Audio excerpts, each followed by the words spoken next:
മലയാളത്തിൽ ആദ്യ 100 കോടി സിനിമയായിരുന്നു പുലിമുരുകൻ. വൈശാഖ് ഒരുക്കിയ ആക്ഷൻ ചിത്രം റിലീസ് ചെയ്ത് 30 ദിവസത്തിനുള്ളിലാണ് 100 കോടിയിലേക്ക് കയറിയത്.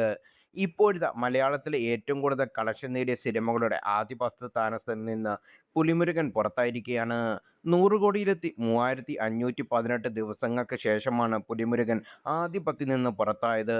303.86 കോടിയുമായി കല്യാണി പ്രദേശം ചിത്രം ലോക ഒന്നാം ലിസ്റ്റിലാണ് ഒന്നാം സ്ഥാനത്ത്.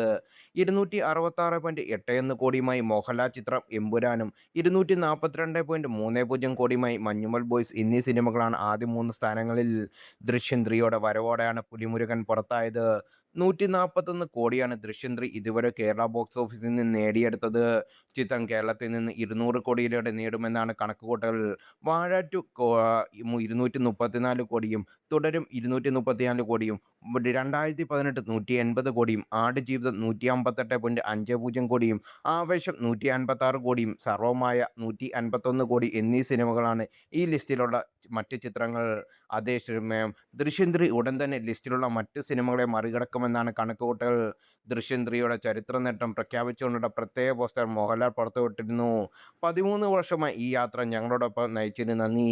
ഈ കഥയിലുള്ള നിങ്ങളുടെ സ്നേഹവും പിന്തുണയും വിശ്വാസവും എല്ലാ ദിവസവും ഞങ്ങളെ വിനയാത്തരമാക്കുന്നു.